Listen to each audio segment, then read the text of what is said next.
Hello, everybody, and happy marvelous Monday to you. Carissa here. Thank you so much for tuning in to Landlord and Tenant Conversations. Today, I do have a special guest with me.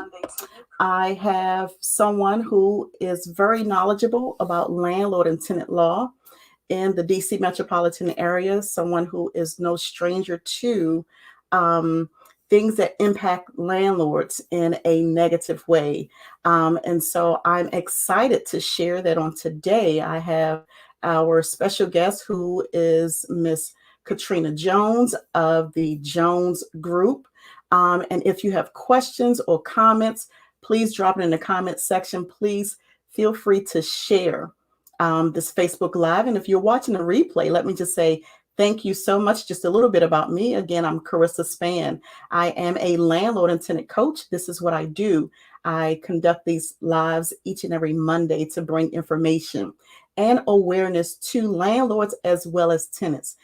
We are not just bringing information that is specific to any particular jurisdiction, although we recognize that most of our viewers are in the DC metropolitan area. And so, again, I just want to say thank you so much. If you are watching on YouTube, please go ahead and click that subscribe button so that you can be kept abreast and informed of information and policies as well as laws that impacts landlords as well as tenants. So at this time, I'm going to bring on my special guest. I hope that you are taking notes on today. Tell a neighbor, tell a friend to tune in because this is Carissa with the Landlord and Tenant Show, and we're getting ready to get straight into the discussion for this evening. So I'm now bringing on Miss Katrina Jones of the Jones Law Group. Marissa, how are you? Hello, hello, hello, and happy Monday. Same to you. Happy Monday. Thank you for inviting me. I'm happy to be here. And if you want to throw out a couple of questions or thoughts that were maybe presented to you before, I can start there. Okay. Also, I just wanted to say that again, we are live on Facebook and YouTube, and so some of the questions may come in from either one of the platforms. So I'll bring them up on the screen as they come in. I just will ask that if you can just turn. I'm hearing an echo a little bit, so Really? maybe turn the volume down just a little bit to see if that will minimize any echoes that we have. How's that? Is that a little bit better? Okay, let me see. Just a little bit, but we're going to keep moving forward. Okay. So I know, Katrina, that one of the things we are facing now is the possible end of the CDC National Eviction Moratorium, right? Right. So, but we know that for different jurisdictions that it could be extended. Now, nothing definitive has come out yet, but what can some landlords or housing providers expect to happen at the end of this eviction moratorium? Can landlords immediately take tenants to court who has not paid rent, who's been delinquent? Like, what can they expect? What would be their next step? What could they do? So that's a great question, and I'm sure it's one that's on a lot of people's minds. I just want to start off by stating that President Biden did extend the eviction moratorium to March 31st. All right. So that means federally across the United States. I don't know how the different jurisdictions are going to proceed or what nuances, let's say, DC may have versus Maryland and Virginia if that moratorium is not extended beyond March 31st. So, for instance, DC right now has where they will extend the moratorium 60 days beyond the end of the pandemic emergency. Maryland and Virginia may not say 60 days; they may say 30, they may say 90. So there will be those distinguishables. But I would say it does appear as if there will be some movement soon where landlords might be able to start filing for evictions. Now, there are a number of things that you need to do to make sure you're as prepared as possible. One of the things you and I've talked about, Carissa, is making sure that you have your paperwork together, right? So you need to have your lease. Find your lease. You should have a copy of that stored somewhere and know what the provisions are. You have to know specifically what lease violations you are going after a particular tenant for. You can't go after Katrina Jones for a violation that doesn't exist in your lease or some addendum to the lease, right? So you want to make sure you can find your lease and you are clear about the violations that your tenant is supposedly making. You also want to make sure you have paperwork that shows communication efforts with your tenant. It is strongly advised that you communicate in writing. I know a lot of relationships start off really, really nicely and you do things verbally, but they can quickly deteriorate. And so it makes sense to just have everything in writing. If you're supposed to come by or you need to come by and make a visit, an inspection, or a pop-up just to sort of see how your property is and if there are any issues, put that in writing. It could be text or email, but keep those and build a record. It just avoids a lot of confusion later. And so if you are going to file against your tenants or just in general, have your stuff in order, okay? That's important. Let me just give this quick example. For landlords that are participants in the in any HUD subsidy program, like the Housing Choice Voucher Program, right? Understand that when those tenants are, or they call them participants, are given notification that they may have violated a program rule, or and that could be because the landlord notifies the agency of that. They are given a list of pro bono attorneys to choose from. So any tenants or participants that are living in your units, if you are an HCVP landlord, they have access to free legal help. So you best believe those attorneys are coming suited up and with all of the research and paperwork that they need to challenge any claims you make. So you don't want to show up unprepared and without paperwork. But just understand, when I say paperwork, I don't just mean the lease. Is your business registered? Have you formed a recognizable LLC? Do you have a basic business license? Do you have your certificate of occupancy? So it's going to be really difficult for you if you want to move forward in evicting Katrina Jones and you claim she's violated all of these lease provisions when you can't find the lease. You're not legally recognized by the jurisdiction that you're in. You don't have a basic business license. It's going to be really, really difficult. So I know most, if not all of you, have these things, right? But for those where it just may have slipped because life happens or you didn't realize it, use this time now to get that stuff in order. You want to come in as solid as you possibly can if you have to move forward. Now, when the courts open up, and by that I mean when they start processing eviction requests, right? Even if you go the day that they open up, if they say at 9:05 tomorrow, we'll start processing them. You don't jump to the front of the line. Several landlords, many, have already filed for evictions, but the paperwork is sitting there, hasn't been looked at yet. So don't think that the day that the moratorium is lifted, you're going to see some immediate movement. Remember, a lot of people are working from home. A lot of people have lost their jobs. There's going to be some time where they have to catch up on stuff. So be patient. But just manage your expectations is really what I want to say. Okay. So we talked about the paperwork you need to have.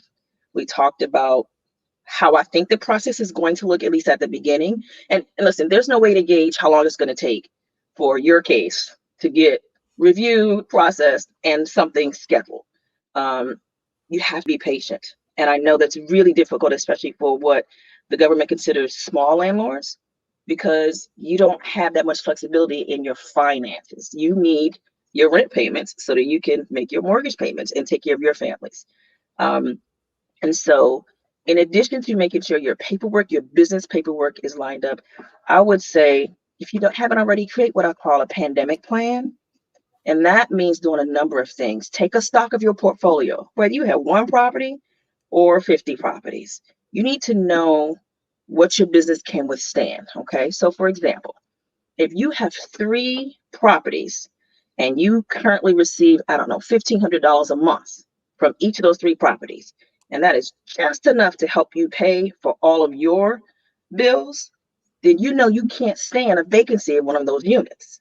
So if you didn't have enough room to create a cushion to offset any deficiency in a payment from one, now's the time to figure out how you can do that. If you have multiple units or units with multiple properties with multiple units in them, can you stand one more vacancy? Or can you sustain your business model with 5 more vacancies? You want to look at things like that. Another thing I want to stress is continue to pay your insurance payments as you wait for the moratorium to end. Continue to pay your insurance payments, but also speak with them to find out what flexibility that they have. They may be able to reduce your payments. There may be another plan that they've created just because of the pandemic, which may work better for you, and it's on a temporary basis. You really want to explore what all of your options are. But in addition to insurance, reach out to your mortgage lender and look up resources that'll help you offset the missing mortgage payments. There's a lot of money out there, a lot of different options, but each one has different requirements. So it's going to take some legwork and patience to sort through all of that information and figure out what, if any of those applies to you. And it's not all loans. There are some 0% loans. There are some grants. There's a lot of help out there. It's not going to be easy to find it, but so like looking up at the stars, right? Where do you begin? But the information's there. So check with your lender first or lenders and see what options that they have. But then also, I know that all of you are doing this for the right reasons. You got into the landlord business because you want to help people. And so if you have renters that have been struggling to pay their rent because of COVID, like they were good renters before, always on time, you know, the tenants you want to keep, try to work with them. There are a number of options that you have the power to offer them. So for example, if you have enough financial cushion, maybe you could reduce the payments for a certain period of time. Or I know what some lenders do, like Fannie Mae and Fannie Mae and Freddie Mac, excuse me, they have options for you. But one of the things that they have offered, depending upon your situation, I understand, is for you to postpone certain payments and put them at the end of the loan term. That may be something you want to consider offering. The tenants have really been responsible in there for you. They keep your property up. They pay their rent on time normally. They are really just having a hard time right now because of COVID.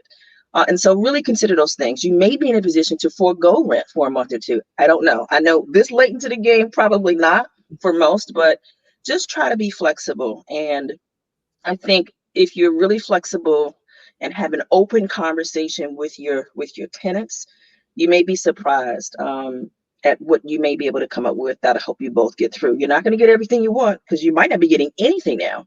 But I think moving in that way, treating them in that way may get you better results, not just through COVID, but beyond. You may, because of these options that you consider offering, extend that tenancy another 5-10 years. Your mortgage is paid off, right? Yeah, So that's just think about all those things. Yeah, and think about what you can really withstand. Now, I know some that's going to work out for, some it may not. And I feel badly for you. This is a tough time, but just try to be creative and then make sure, Ms. Isaac, make sure that whatever alternatives or adjustments to the original lease terms with regard to payment, you put in writing. You make it an addendum. There's nothing verbal. It's not a text. It's an addendum that you both sign, because then they hold you accountable and you hold them accountable. And if you then have to go to court to try to evict them, you have another piece of evidence to show I even went this much further beyond what was normally required because of COVID. I'm trying to do the right thing. I went to Katrina. We talked about these terms. She said she could do it, and she's really not abided by it. It just makes your case stronger. So you want to prep like it's whatever the toughest exam was you had to prepare for in your life, and you need to prepare for it. If you were in sports, the Super Bowl, whatever what is the game in college called? I don't know what that bowl is called, but whatever that is for you, this is what you're preparing for. So treat it like a business. This is your investment, and you want to make sure you put yourself in the best possible place. So of course, I hope you all are able to find this money that's going to help you, maintain your units and keep or assist or improve your financial situation. And so I hope that this information helps you. You have given so much information, and it has definitely, I believe, has helped so many of our viewers. I know that we do have tenants who are watching. And so if you could give tenants information, because we know that there are resources available, and usually on my weekly lives, I give information that tenants can go to in terms of getting assistance to pay their rent, their delinquent rent. What would you recommend to them? And then we're going to come back to Angela Isaac's question, because she asked a question a little earlier asking, as of March 31st, rent is due to the landlords. Can a tenant still do a payment plan. So let's speak first to any financial assistance that may be available for tenants, and then we're going to come back to Ms. Isaac's question, although I believe that you have answered it already. Yes, so there is a lot of assistance for tenants. As a matter of fact, there's probably as much, if not, no, there is more assistance for tenants right now than for landlords, honestly. And a Google search will show, I don't know how many different plans and applications there are, but a couple of places that I can tell you really quickly for those who are ready. Yes, the Orange Bowl. Thank you. Couldn't think of it. I tried my best. I'm sorry. I'm not a big football person. I like it, but I don't quite understand it all. So for tenants, give me a second. I have some stuff up on my screen. I want to make sure I give you the right link. And what I can do is send this to you later, Carissa, if folks need it or want it. Give me just a second. So I'm sorry, go ahead. I do know that for the District of Columbia, I have hundreds of tenants that I manage in the District of Columbia. But one of the things that I have always strongly encouraged and recommended for landlords to do was to reach out to agencies in the jurisdiction that the rental property is in. So in Washington, D.C., I have personally assisted tenants to get assistance with ERAP. So that's the Emergency Rental Assistance Program. And with ERAP, they can get assistance for up to 5 months at a time. Now with ERAP, they can apply twice a year. So ERAP is available. Now there is other pots of money that's available through other governmental agencies. And that has definitely been successful. So a lot of the agencies now, they are starting to allow tenants to apply online.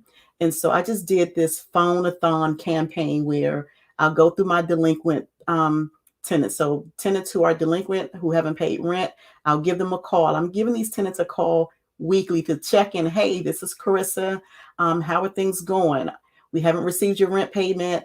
And as of today, you have a balance of X amount of dollars. I would also go in to let them know that there's assistance available. And so, for instance, this is an example of the conversation that I had with the tenants. I'll say, for instance, hey, Katrina, do you know that there is money available that DC government is able to pay your delinquent rent?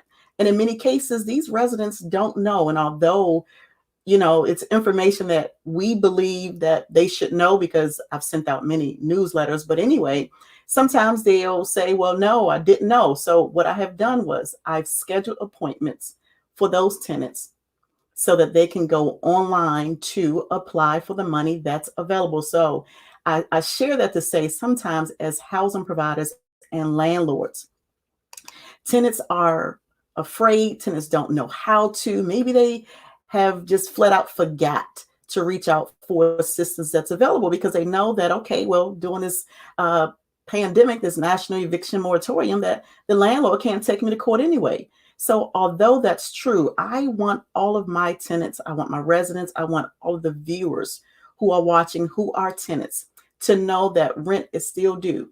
And although the courts are not hearing eviction cases, that landlords are still able to file. And the one thing that I will really hate to see happen, I really have a heart for people, Katrina. But the one thing that I really hate to see happen is that people go to court and actually get evicted for something they could have gotten assistance for. And so I gladly assist my tenants, renters and viewers with getting information, with resources that are available in the community. And so if you are a tenant, please know that there is money available. If you are a landlord, please do your best. Find out where the information is, find out where the resources are, and help your tenant to get that money to pay the rent. And while you were talking, I had to skim through my presentation, but ERAP is a good one. I forgot about ERAP. Thank you for reminding us of that. But there's also Office of the Tenant Advocate. That's a DC agency. They are one of the best resources in town. So you really want to reach out to them. They're very, very helpful, and they are really advocates. I know it's in their name, but no, they are really advocating for tenants. And so don't think that you are on your own. The CARES Act, and I know that's sort of a broad term, But if you go on Google and just look them up, and just search through to find a scenario that fits you, I think you might find some information that would help you. And then the SBA, Small Business Administration, they have something called an Emergency Disaster Assistance Fund. They have 0% loans, that you might find that are applicable to you. But just, I want both sides to understand that we're all in this together. We may be walking in different shoes, but we're all in this together. So tenants, if you're having a hard time, don't be embarrassed. This is the time to reach out. Hey, even if you and the landlord hadn't really been, on open terms before, let them know in writing. You really are trying to do your best to pay your rent. You love where you're staying, all of that stuff. And will they work with you? And come up with some suggestions, right? That show that you really are making a good faith effort to stay current, but for this pandemic, you're not able to, and you just want them to work with you. And landlords, I hope you're receptive to that, because I think, again, that'll be the most beneficial relationship you can have. I hope that we all approach this with the sense of, what would I want somebody to say and do, and how would I want them to treat me if the roles were reversed? Just like tenants need a place to live, landlords need to pay their mortgage, or they lose the places, and then there won't be any places for the tenants to live. So this is a symbiotic relationship. And I think if we approach it like that, we'll all be in a better position. So everybody be open. I know this is a very frustrating experience, very stressful. And landlords, if a tenant hasn't reached out to you, don't automatically assume it's because they don't care. This is stressful for everyone, and everyone is handling it differently. And each family has their own unique issues and challenges. And sometimes it just takes every breath in your body to get up for the day and breathe, right? So let's not take it personal. Let's try to work together. But make sure everything is in writing, and you just do the absolute best that you can during this really, really unprecedented time for everybody. That's a great point. Thank you so much for sharing that, Katrina. Kim Parker, you said, I would like to have that information. We shared a lot. Kim, can you be a little more specific with whatever information you're requesting? I am just wanting to make sure that we can get you what you need. Now, I do have a question, though, Katrina. So we know, because we've been in the industry for a while, you have those landlords who are not making repairs, even in a pandemic. Some really emergencies, some really life safety repairs, no heat. Okay. I've heard of really bad situations, and I don't really have the answers for tenants, because there is really not much that can be done because the courts are not open. But what would you say to tenants who have a landlord who's not making repairs, so that they could try to get some type of assistance or know which direction to go, to try to at least get the landlord attention to say, hey, repairs are needed. Please make the repairs. Mold issues, for instance, no heat, plumbing issues, toilet backups and stuff like that. What would you say to those residents who are experiencing those type of situations, Katrina? So first of all, to the residents, to the tenants, you have a right to have emergency situations repaired during the pandemic. The pandemic is not this sort of blanket, oh, I don't have to do anything as a landlord. That's not how this works. You are still supposed to be provided a habitable unit. That means one that they would want to live in. You need running water, working commodes, you need appliances that work. I don't mean state of the art, but you need a working refrigerator, washer, dryer, if that's what came with it, and a commode and a sink where you can, wash your hands, those kinds of things. So you have a right to have those things repaired and repaired timely. The pandemic does not stop that. It means other precautions have to be taken, and there may be a delay. But for emergencies, they should still be treated as emergencies. And if the landlord is having a slight delay because of COVID-related extra precautions or scheduling, then they should keep you informed. But emergencies that should continue to be repaired during the pandemic include leaking pipes, growing mold, fire or smoke damage, broken furnace or air conditioner. Well, we're not worried about air conditioning right now, obviously, but a broken refrigerator or stove, a water heater that isn't working, that means you have no hot water, right? And that's about sanitation. Broken washing machine or dryer, a leaking roof, that's serious. A power outage, a backed up commode, we talked about that, or sewage drain.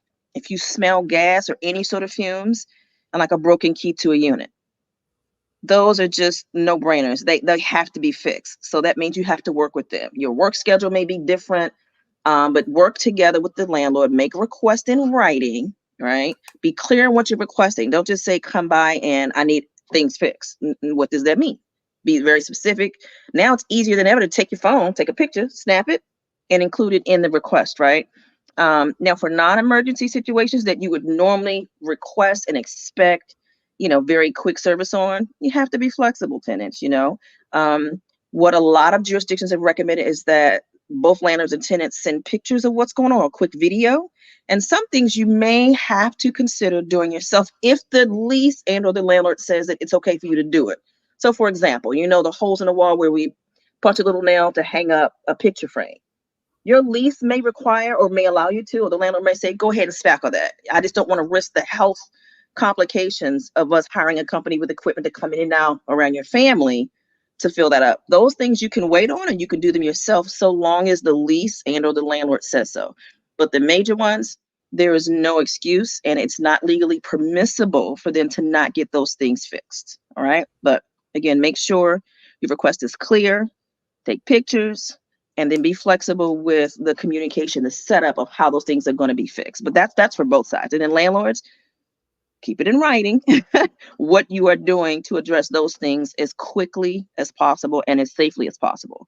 Please make sure that you hire people who are trained, have whatever certifications are needed, and are taking proper COVID precautions. You do not want to have a situation where they're sloppy about those precautions and they transmit something to the tenants, or the tenant, we don't know. So make sure that you're comfortable, because that's a liability issue if you hire people that are not taking these precautions seriously.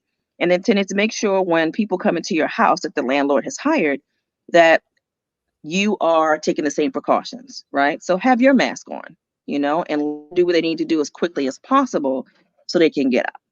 Okay. Does that All answer your right. question? That does. And I am going to pause to see if there are any other questions that have come in. If you have a comment, if you have a question, go ahead and drop it in a comment box so that Katrina or I could address it. We have about 2 minutes left, and I thank you all for tuning in today. Thank you for watching a replay. Please make sure that you are tuning in each and every Monday right here on this either Facebook or this YouTube channel. We give information every week that helps landlords and tenants to navigate through this very difficult and scary time for so many people. And so since we don't have any additional questions or comments, Katrina, can you just briefly just give your information so that our viewers can get in contact with you, and I'll also put it back on the screen. Thank you. And if Kim is still listening, if she could maybe get back to you on what information she was looking for, and I can help make sure you get it. But my name is Katrina Jones. My law firm is the Jones Group DC.